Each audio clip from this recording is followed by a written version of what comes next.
말씀하시면 하고 노래를 부르는데 자매들 조금 못 들리네요. 소프라노 들어도 형제분들 목소리가 안 들리는 것 같습니다. 불러주세요. 아침에 딸하고 옷 갈아입고 이제 예배에 가려고 갈아입더라고요. 그러면서 이제 콜콜 이렇게 기침하면서 그리고 이제 말을 가만히 있을 때 왜 유리야 내가 뭐 좀 도와줄까? 그러니까 한참 이러더니 말을 하고 싶은데 기침이 나서 말을 못하겠잖아 이렇게 하는 거예요. 내가 지금 딱 그런 마음입니다.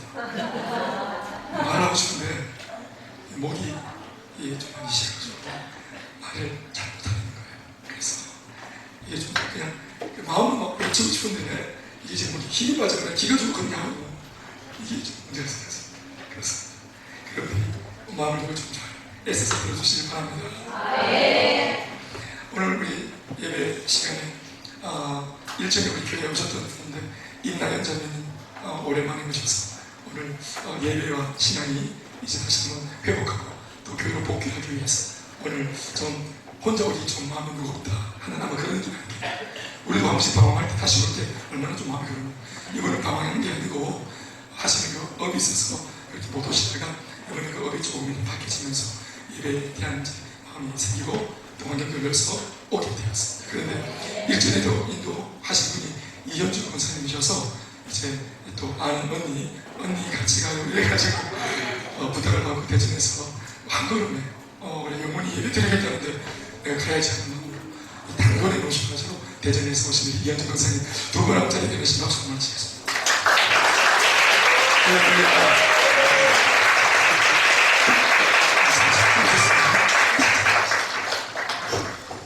하늘에서 큰 전쟁이 있을 겁니다. 우리 자고로 한번 인사드리겠습니다. 예배 드리는 것이 기쁨이고 당신을 보니 행복합니다.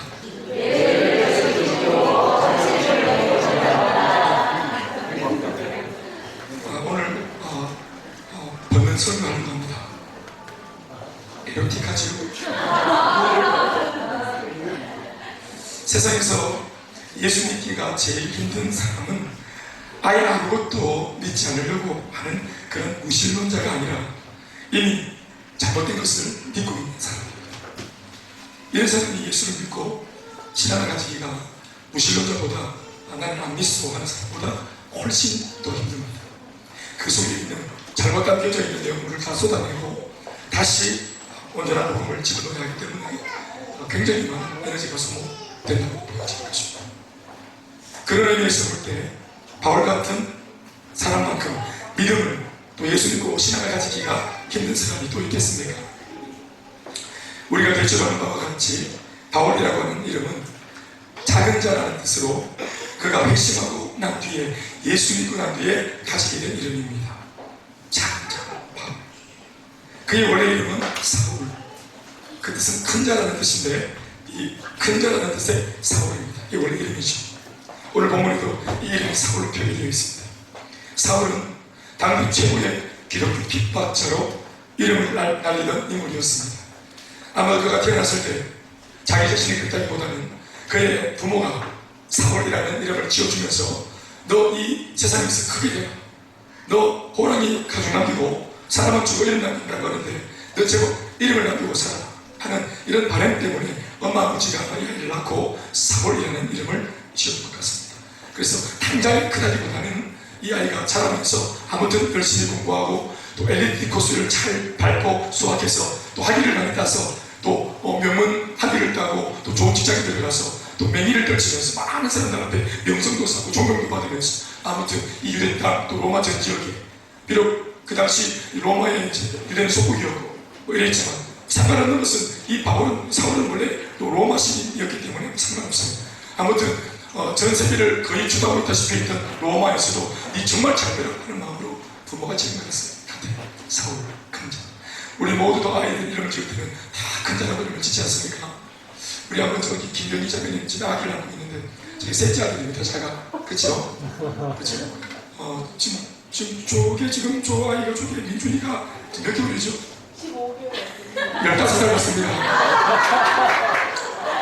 좀 늙었을 것 같은 애가만 붙어있는데 그래서 계속 지금 잘하고 있습니다. 15개월인데 제가 옛날에 이제 한번 기억나는 것이 기도받으러 들어왔는데 제가 출산 잘할 수 있도록 해달라고 기도를 막 눈물을 흘렸는데 기도 계속 아멘 아멘 하다가 마지막에 출산 기도를 막 했는데 아멘을 잘 안 하는 거예요. 그래서 지금 3달이 다 됐을 텐데 왜 아기 낳는데 축구 가는데 아멘을 안 하자고 그랬더니 알고 보더니 아를 무슨 나한테 세상에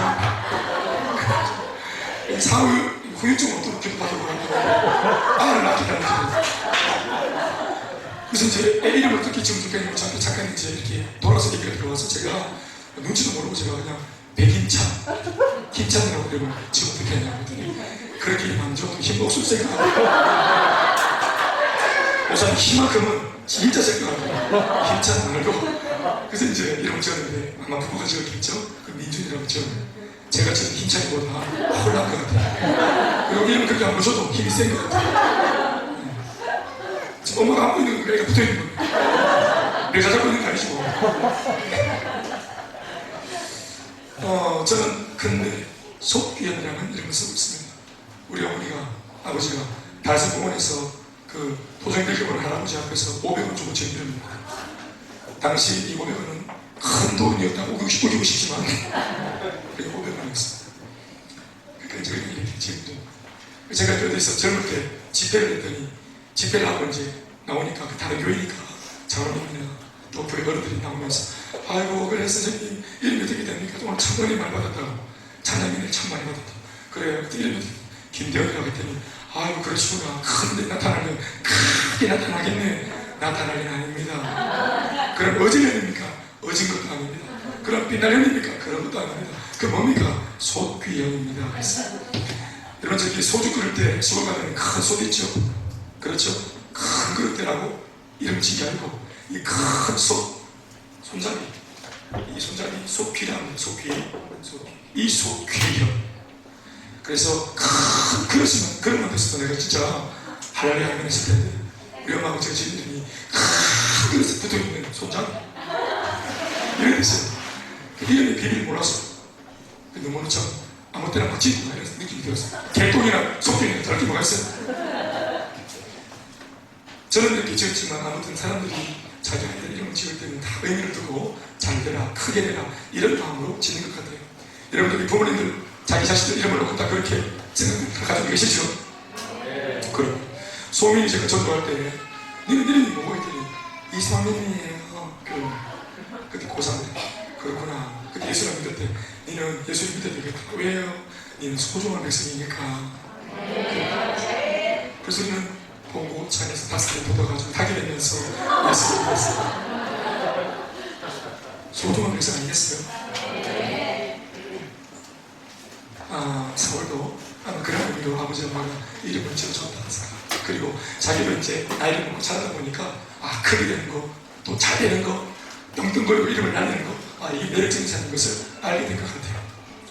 사울이 예수 믿는 사람을 세출해내서 모진 고통을 주는 일을 도맡아 한 것은 단순히 그가 예수 믿는 사람들에게 어떤 반기독교적인 감정을 가지고 있었기 때문이 아니었습니다.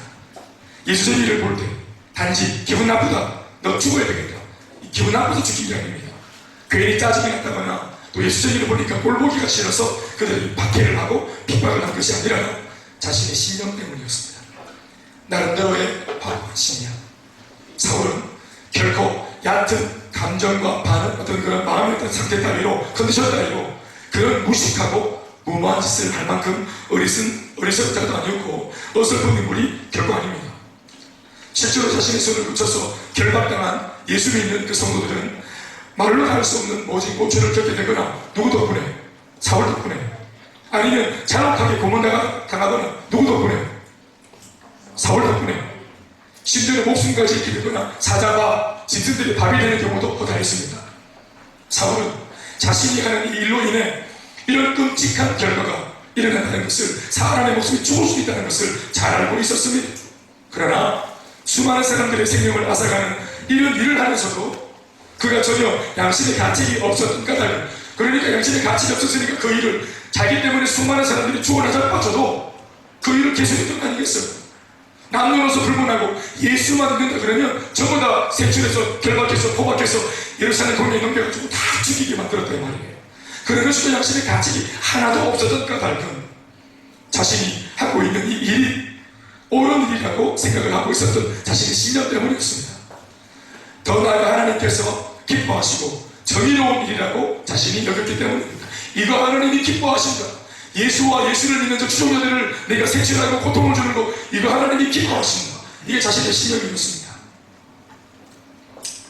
적어도 자신이 어린 시절부터 듣고 보고 배워왔던 그런 신앙관으로 빗대어 볼 때, 하나님관으로 빗대어 볼 때는 예수는 이단의 거짓 교주가 분명하고, 그런 예수를 추종하는 우리들은 죽어 마땅한 사탄의 세력으로 이해가 되었기 때문에 사울은 눈 하나 깜짝하지 않고 예수 이단 무리들을 색출해내는 이 의로운 일에, 자기 나름대로 생각하는 그 의로운 일에 더욱 열정을 쏟았습니다.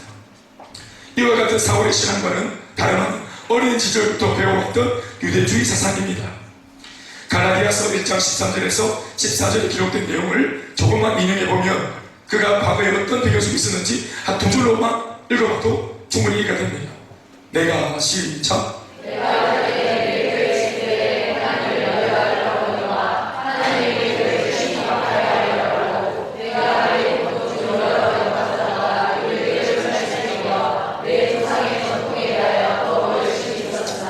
말씀에 교회를 핍박하는데 어떻게 핍박했는가? 신이 박해하고 멸하고, 신이 사울처럼 이런 짓을 하는 사람들이 많았어요, 바리새인들 중에서. 그런데 사울은 개신에서도 신이, 왜요? 큰 자가 되어야 되기 때문에.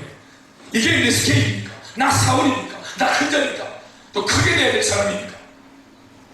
신이 크게 박해하고, 신이 크게 대단한 스케일로 멸하고.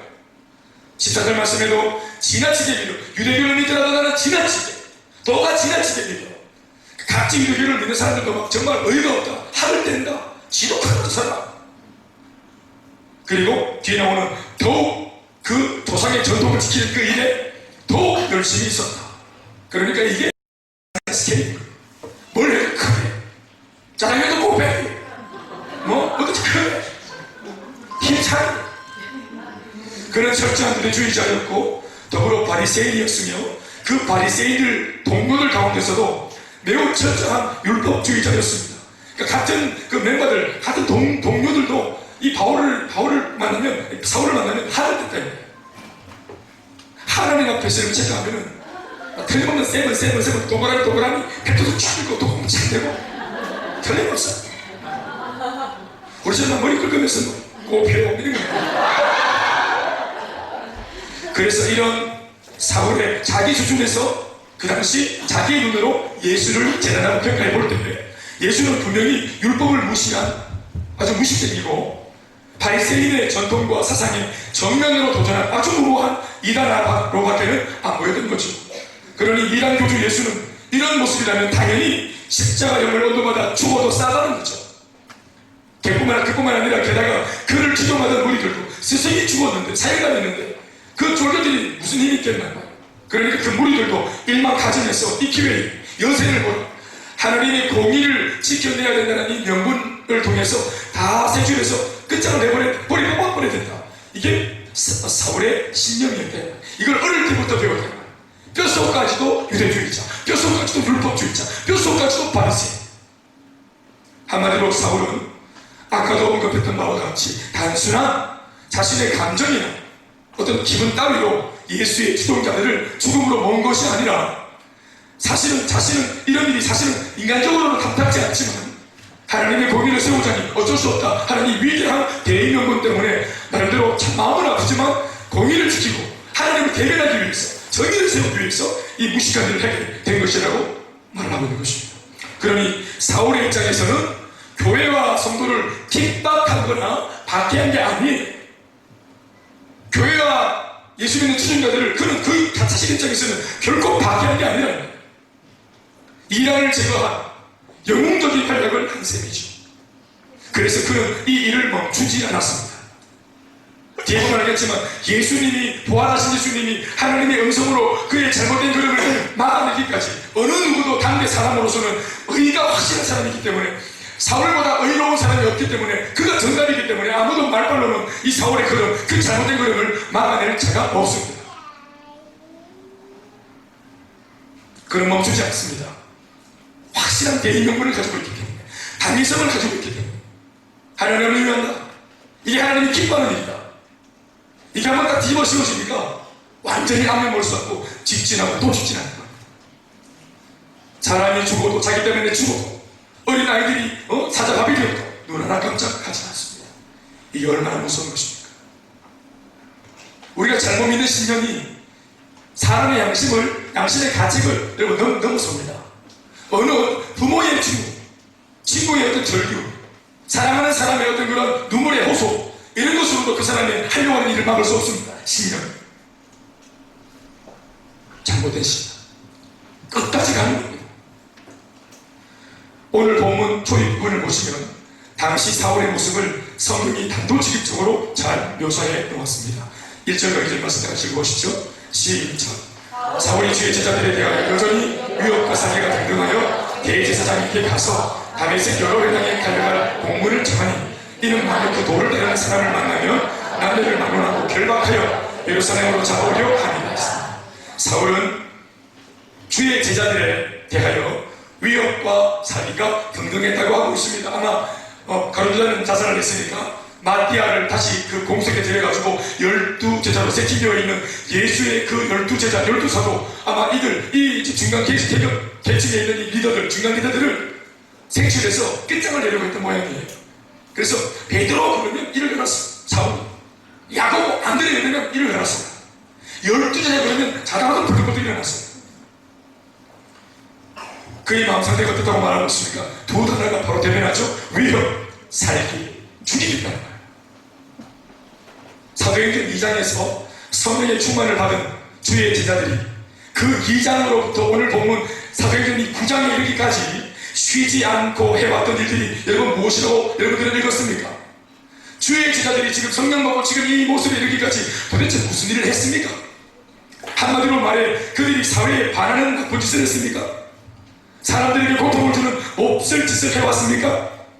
도대체 사울이 이 12제자를 보면서 위협과 살기, 죽여버려야 되겠다 하는 이런 사기가 가득해서 그렇게 주의 제자들을 죽이려고 하는 이 제목과 명분이 뭐냐 말이에요. 그러한 모든 내용이 포착됩니까? 주의 제자들은 성전 미문 앞에 앉아 평생 구걸이나 해오던 사주팔자 운명에 매여서 별 볼 일 없이 그렇게 죽고 있었던 안전뱅이 장애물을 고쳐서 새 사람 되게 만들었습니다. 아멘 하십시오. 어느 날 한 번은 3,000명에게, 또 한 번은 5,000명에게 수많은 무리들 앞에서 삶의 도전을 주는, 살소망을 불어넣어주는 그런 화려한 설교를 하면서 그들에게 새 소망의 마음을 불어넣어 주었습니다.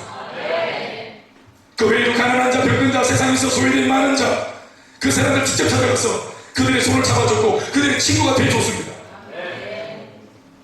도대체 이들에게 혹은 이들이 한 일을 놓고 살기를 가질 정도로 죽여야 되겠다고 하는 이런 명분이 도대체 어디에 포착되고 있냐? 그냥 일방적으로 예수의 제자니까 좋아요. 그렇지만 예수의 제자지만 그 예수의 제자라고 하는 그 사람들이 어떤 삶의 의미를 지금 보이고 있는가? 그들이 움직이면서 어떤 일들이 그들이 왔다 간 자리에는 일어나고 있는가? 그들이 머물다가 지나간 자리에는 어떤 모습이 일어나고 있는가? 도대체 거기에 어디 우리가 흔들을 것이 뭐가 있습니까? 좀 질투, 시기 이 정도는 모르겠지만 어떻게 죽이려는 마음이 들 수 있을까요? 이것도 마찬가지로 신념이라는 잘못된 눈을 뒤집어 쓰고 있기 때문입니다. 이게 진짜 의로운 거예요. 12제자가 한 일이 의로운 거예요. 아멘, 아멘. 그 누구나 못하는 일 진짜 잘하는 거예요. 할렐루야. 주의 제자들과 예수의 주동자들이 해오고 있었던 일들은 참 좋은 일입니다. 심지어 당시 바리새인들이나 그 잘난 유대 율법주의자들이나 오늘 이 사울 같은 사람들은 감히 엄두도 못 내고 있었던 일들을 기쁨으로 그 사람들은 감당해냈습니다. 문제 만난 자, 가난한 자, 헐벗은 자들에게 기꺼이 증거가 되어줬어요. 배당에 앉아가지고 또 그 어떤 자리에 앉아가지고 우리가 배운 거, 알고 있는 거, 율법들을 암기하고 배우고 레벨이 암기하고 암송하고 있는 동안에 이 사람들은 삶의 육신은 성육화 되어진 그런 열정 가지고 말씀을 머리로만 하는 게 아니라 삶으로 살아내기에 몸부림치는 사람이었어요. 12개단 말입니다. 정말 잘한 거 아닙니까 여러분? 또 사울이 율법을 알고 있는 사람이기 때문에 율법에 뛰어볼 때 정말 잘하는 거예요. 고아와 과부와 나그네를 버려두지 않고 하나님의 긍휼로 그들을 도와주는 이 사람들, 하나님 편에선 우리 편이에요. 아멘입니까? 그래서 그 당시 안디옥 교회에 있을 때 비로소 예수쟁이들을 놓고 사람들이 그리스도인이라는 그런 이름을 가지고 그들에게 별칭을 줬는데, 이 그리스도인이라는 별칭을 받기 전에 그들이 일반적으로 불려지던 이름이 있었는데 파라볼라노이라는 이름이에요. 파라볼라노이라는 게 그리스도인이라는 이름의 또 다른 별칭인데, 이 말이 뭐냐면은 가장 위험천만한 자리에 위험을 무릅쓰고 몸을 집어 던지는 자, 이런 뜻입니다.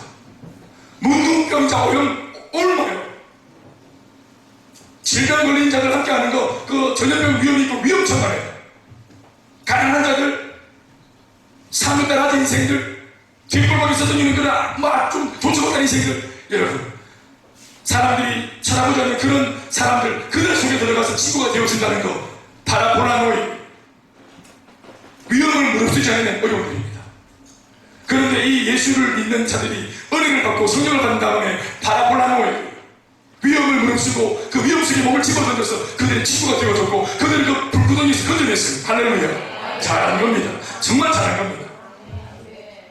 그런 주의 제자들을 보며 박수는 못 칠망정 어째서 위협하려고 하고 있고 죽이려고 하는 살기를 품었는가 하는 거예요.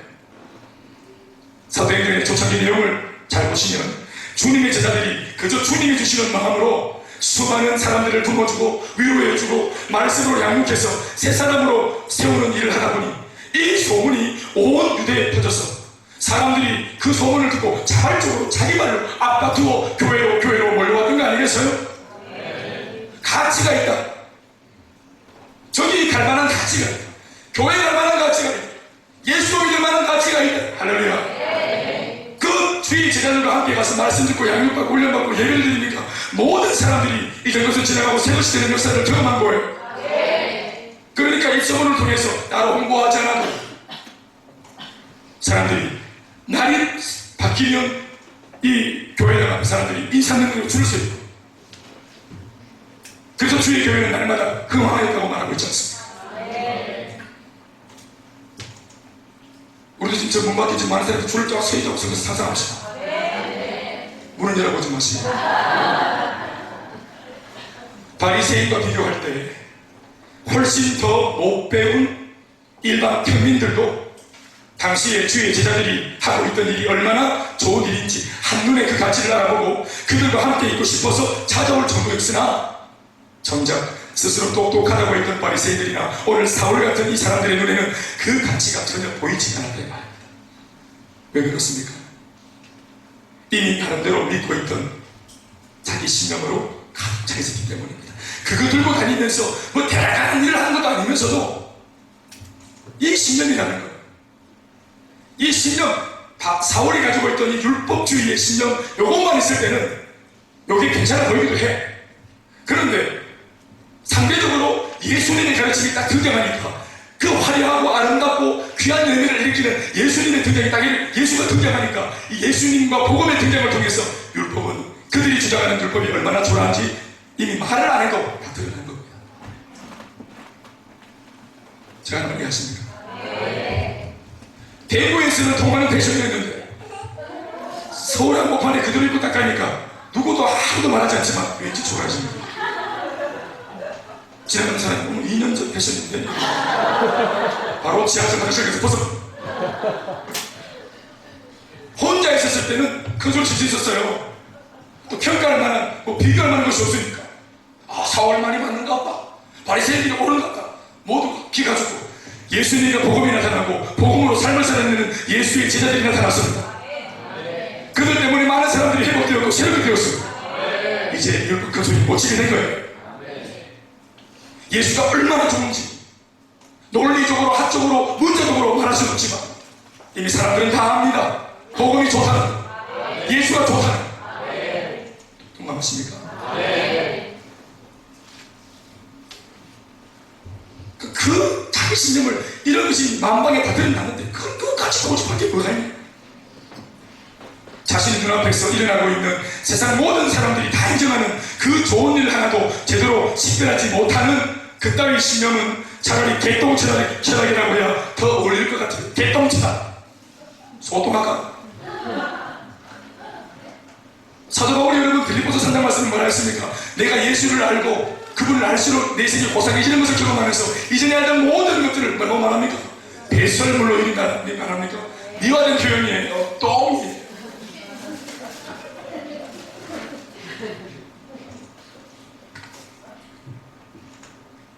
세상에서 가장 가치로운 예수님과 복음을 내 인생을 뒤집어주고 내 인생의 현금을 가져다주고 나를 더 좋은 사람으로 만들어주는 이 고상과 아름다운 복음을 못 알아보는 율법, 그 신념이 어디 쓰는 신념이라 그래요? 똥입니다. 나를 구원하러 오신 예수님도 못 알아보는 신념은 똥이에요. 아군과 적군을 분별하지 못합니다.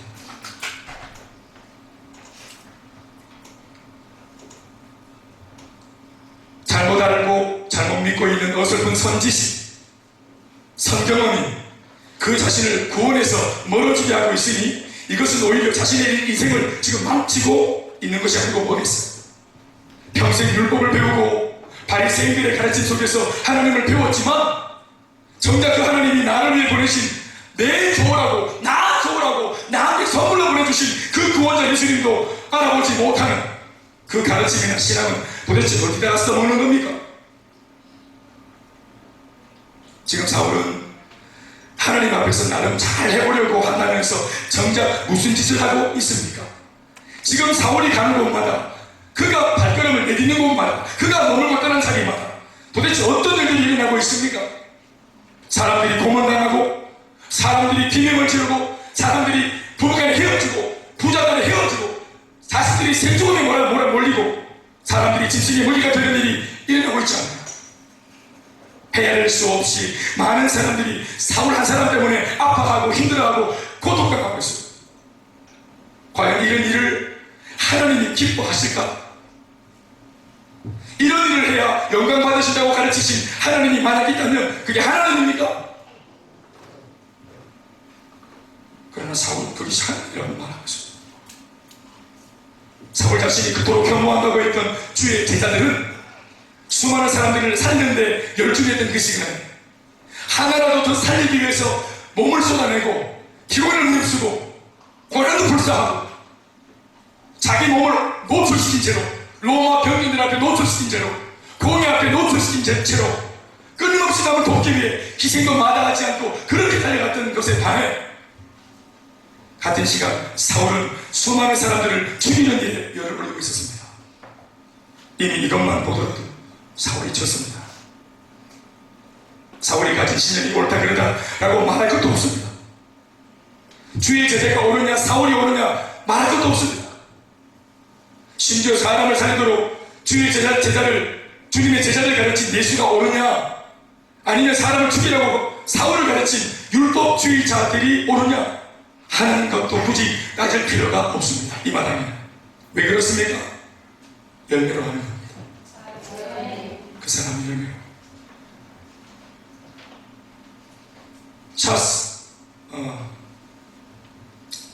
차스 폴슨이라고 하는 평신도 지도자가 있습니다. 이것이 교회다라고 하는 책을 썼는데 평신도가 쓴 책 저거는 정말 대단한 책인데 미국에서 각광받고 있는 그 평신도 지도자 중에 한 사람입니다.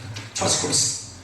이분이 했는 말 속에 이런 말이 있습니다. 짧은 말인데 복음을 예수를 믿는 하나님의 사람들이요 복음을 어설프게 전하려고 하지 말고 당신들의 삶을 복음으로 만들어내라. 삶으로 복음을 전해라. 전하려고 하기 전에 당신이 먼저 복음을 살아라.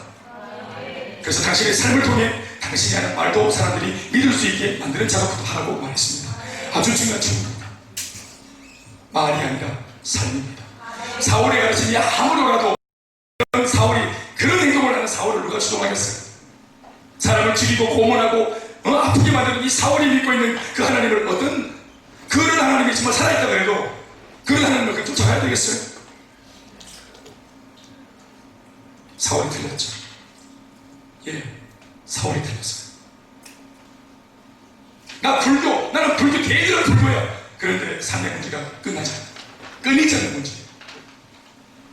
제가 만나서 하나님의 얘기를 한 게 아니고 제가 그분을 만나서 하나님을 만나고 난 뒤 내게 일어난 변화들, 우리 가정에 일어난 변화들을 얘기했습니다. 한참 듣고 나더니 어느 집 목사님 나한테 지금 같이 왜 이렇게 좀 이렇게 하나님을 믿어 어떻게 좀 국가적으로 나오냐고. 나는 불교대학교 나왔고 내가 하는 주지 승인도 했고 나는 주지 승인도 지나서 밥도 먹었다고. 콩나물 밥 뜯어가지고 밥도 먹고 사요. 나 아는 거는 그쪽 동네에 그 아는 스님들이 많다고.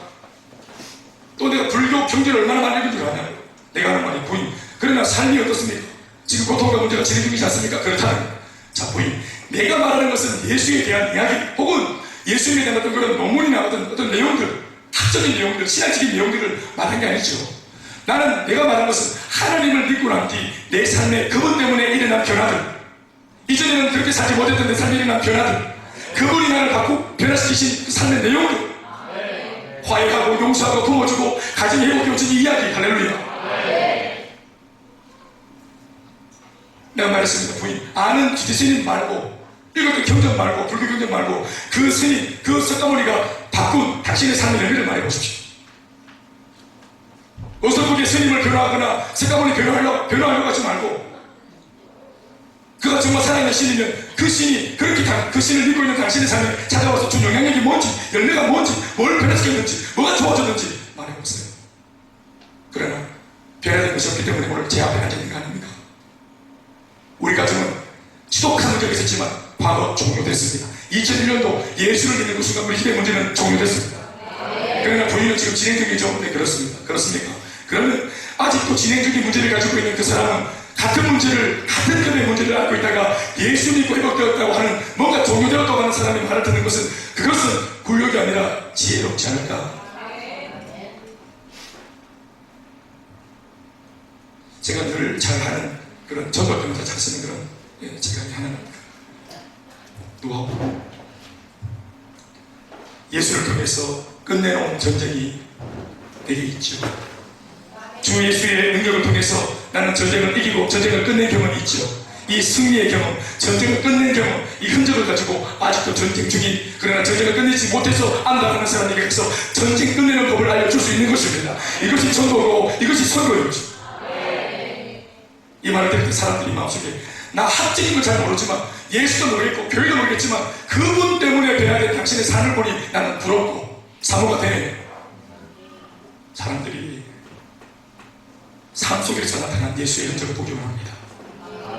가르치, 여러분 이 세대의 가르침이 얼마나 많습니까? 나름대로의 신념이 얼마나 많습니까? 그거 아닙니다. 살아계신 하나님을 통해서 변화된 나의 삶, 내가 누리고 있는 복음의 흔적, 그게 아닌 것입니다. 그것을 나누고야 합니다. 주님의 제자들이 옳습니다. 교회가 옳습니다. 예수님이 옳습니다. 그리고 사울은 틀렸습니다. 누구도 멈출 수 없을 것 같은 이 사울을 멈추기 위해서 오늘 부활하사 살아계신 예수 그리스도께서 친히 그 사울에게로 찾아오십니다. 3절에서 6절까지 말씀을 다 같이 한 목소리로 읽겠습니다. 시작.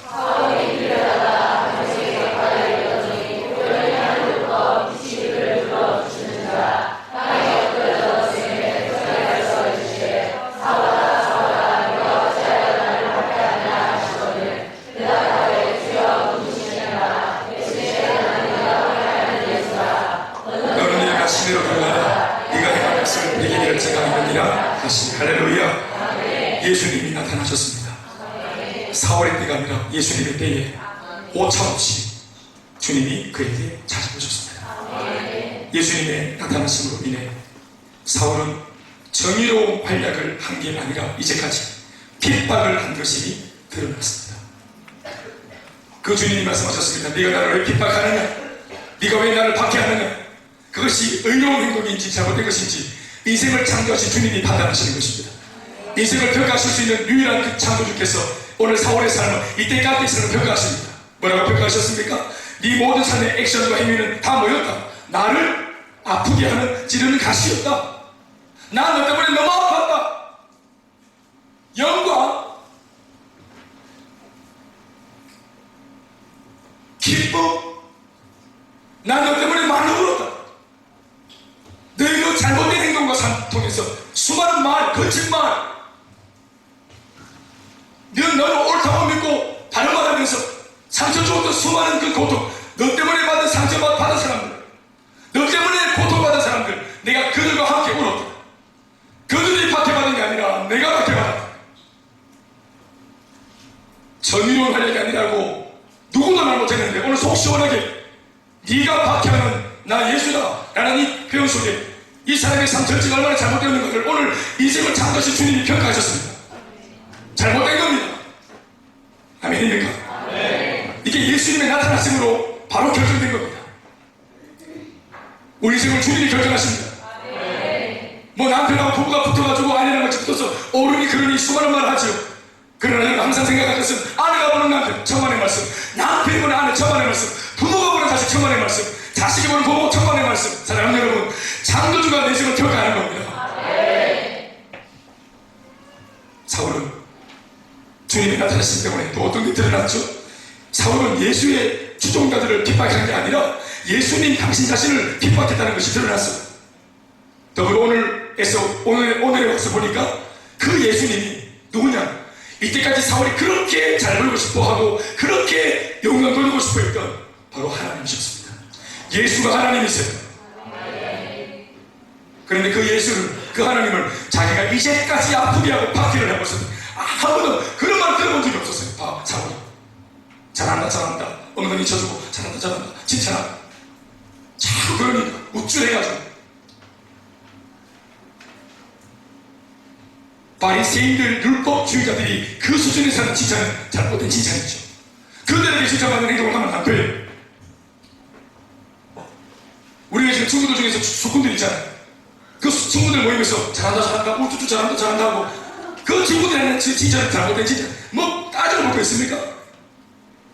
일진들이 다리 떨면서 잘한다 침더 멀리 뱉다 잘한다, 이게 칭찬입니까?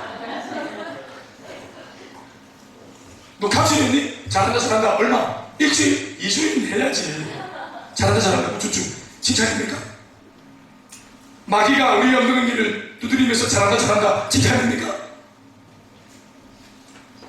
잘못된 거. 심지어 죄입니다. 죄. 사울이, 나는 이 고백 속에서 사울이 얼마나, 나는 행간의 말씀은 안 나와 있지만 제 경험도 그런데 이때 사울이 받았던 충격이 얼마나 굉장했을까. 내 인생 전체가 여러분 거짓말이었다고 오늘 판명이 되었습니다. 이게 얼마나 기가 막힙니다. 이 기가 막히면서도 진짜 하기에는 진짜 소름 끼칠 정도로 감사한 내용이기도 해요. 왜요?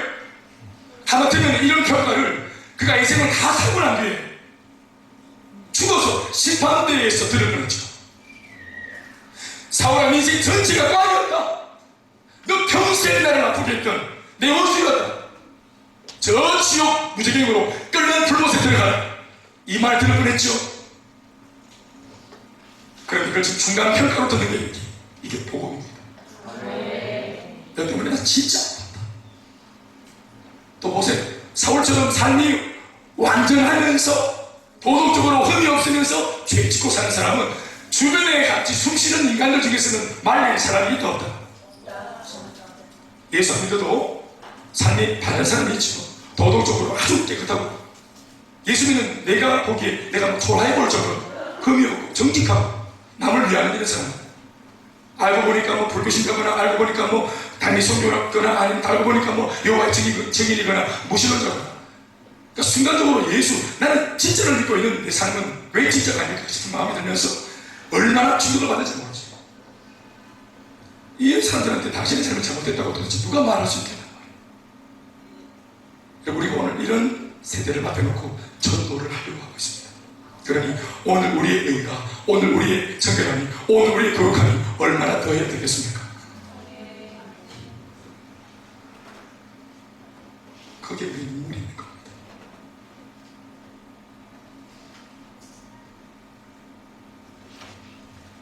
그 충격이 얼마나 했을까? 이때까지 잘 살았는데, 열심히 살았는데 다 잘못했다는 거예요. 저는 이 다메섹 도상에서 나는 사울이 죽어도 이 날이 사울의 죽음인 거예요.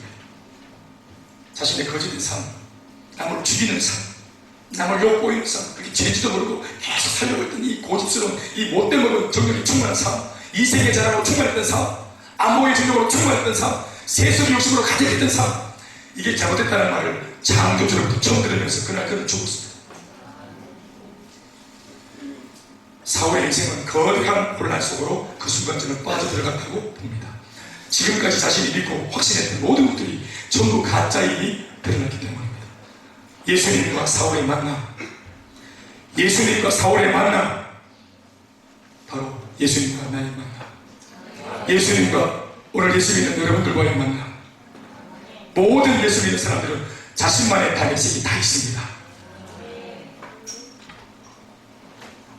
예수님과 사울의 만남, 이것은 교회사적으로나 선교학적으로 볼 때도 굉장히 너무도 가슴 뛰는 아주 역사적인 만남이 아닐 수 없습니다. 사울 개인에게도 자신의 인생 최고의 순간이었겠지만 전 세계를 복음화해서 수많은 영혼들을 다 살리겠다고 마음먹으신 하나님의 불타는 비전과 꿈이 이루어져가기 위해서도 이 만남은 너무나 중요한 만남임에 틀림이 없습니다. 동의하시는 분이 하시죠. 이 장면에서의 극적인 부분은 예수님의 음성을 듣고 그 음성 속에서 주님을 만난 그 순간, 그 이후에 하나님께서 사울의 눈을 멀게 하신 대목입니다.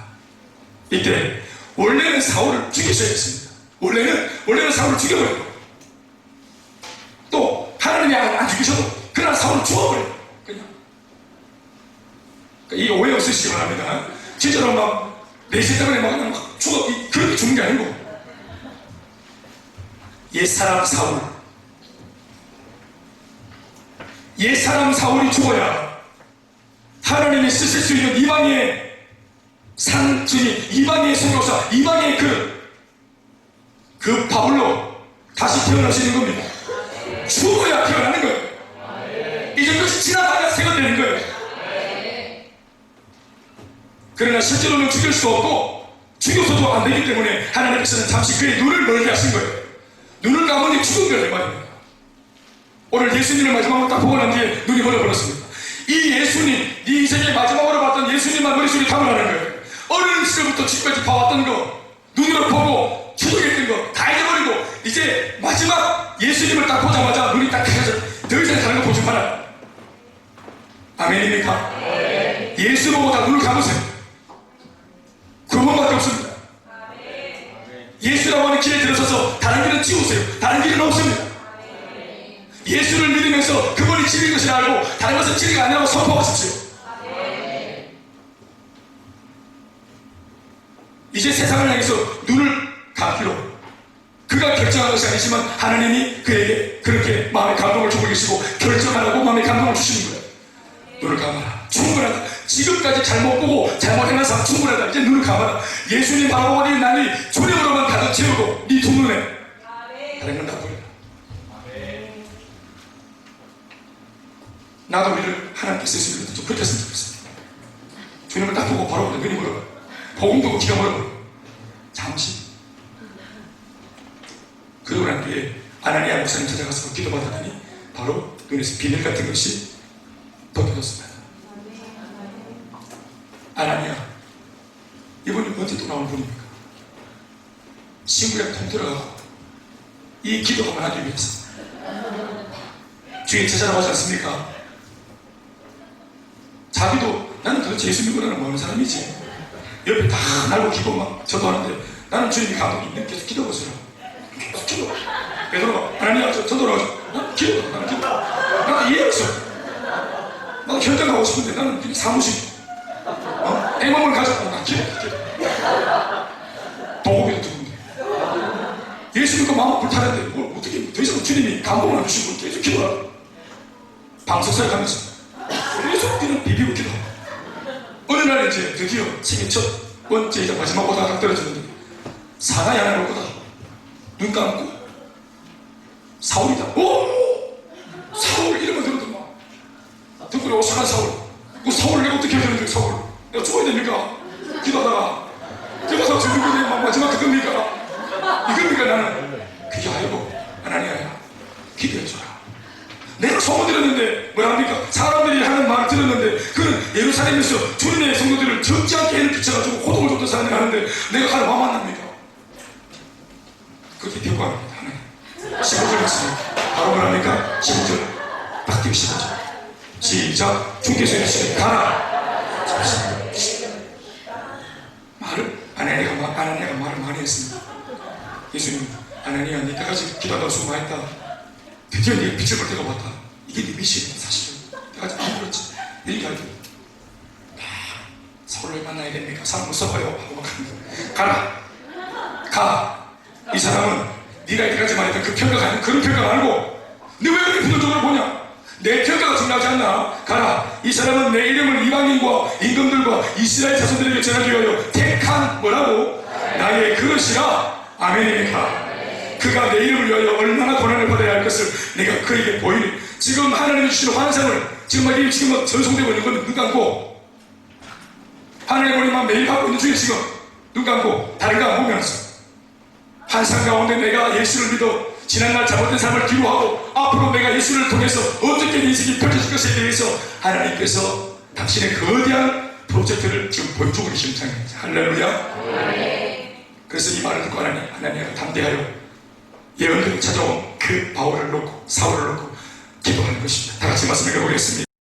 17절 18절 다 같이 시작.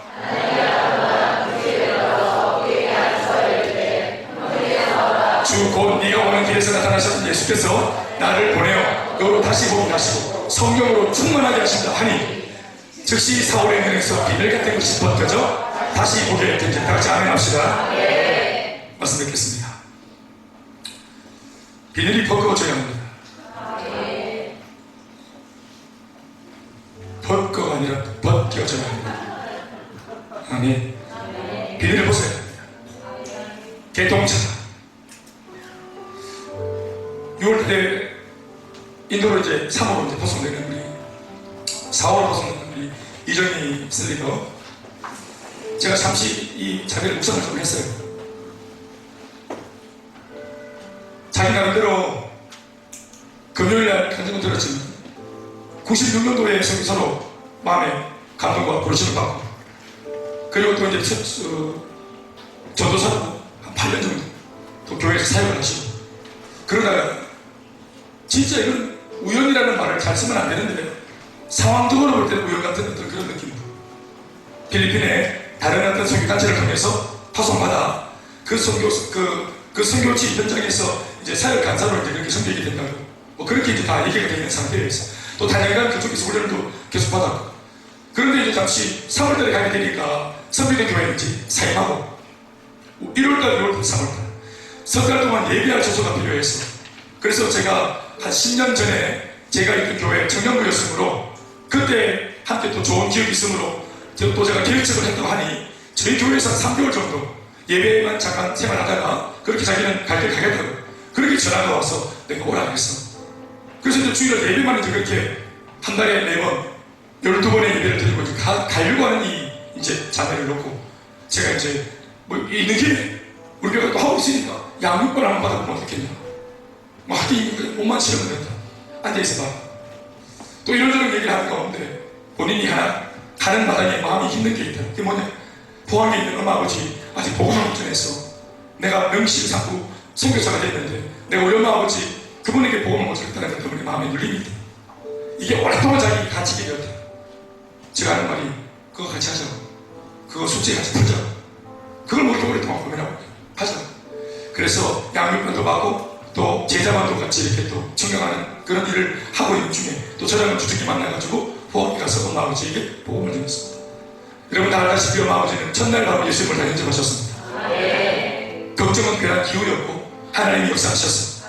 그리고 어머니의 오랫동안 드시던 그 약물들도 이제 몇 달 만에 반으로 줄이고 또 몇 개월 만에 완전히 다 끊게 되는 역사도 있었습니다. 그런 변화를 놓고 옆에 있던 또 약간의 또 삶에 또 고민이 있었던 친언니가 또 고민하는 중에 동생의 회복을 보고 또 부모님의 그것도 변화를 보고 저희 교회에 같이 훈련받고 섬기고 싶으면서 그렇게 프로포즈가 와서 같이 만나고 난 뒤 지금까지도 저희 교회 훈련받고 지금 영성국장으로 섬기고 있습니다. 이번 아울리치를 기점으로 또 약간 조금은 자리를 못 잡아 기방하던 그 아들 우리 모태현 군도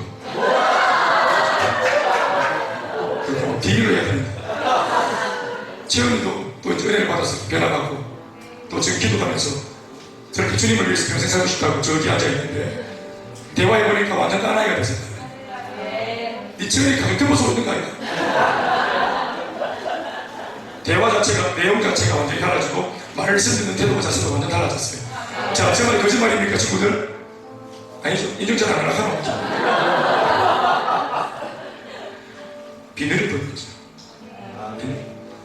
그래서 이 자매가 두날 디비전을 보고 또 협력 승리를 이제 어떻게 하는지, 연합 승리를 어떻게 하는 것인지, 또 실제로 우리가 하고 있는 행복 모임의 파워가 어떤지 본인이 몸을 담은 한 지난 2년 동안 보고 듣고, 물론 갈등이 생겼지만 하나님께서 이 두날 디비전을 가슴에 쓰담게 하시고 그리고 눈을 가리게 하시고, 물론 조금 자기가 다른 것도 더 보고 싶은 마음도 있었겠지만 이것 외에 다른 것을 보지 않도록 주님이 눈을 가리게 하시고, 그리고 이제 기도받고 또 저희 교회가 파송하는 평신도 선교사로 이제 6월달 파송을 기다리고 있으니 그야말로 이제는 이 자네가 눈을 감고 있다가 이제 이렇게 파송을 받는 이 시점을 앞두고 저는 비늘을 벗고 있다고 생각합니다.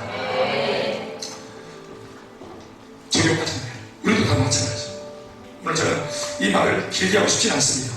여러분들 각자가 벗어야 될 비늘, 혹은 내가 지금 옳다고 주장하고 있는 것이 혹시 내가 혹시나 비늘을 덮고 서 있는 것은 아닌가?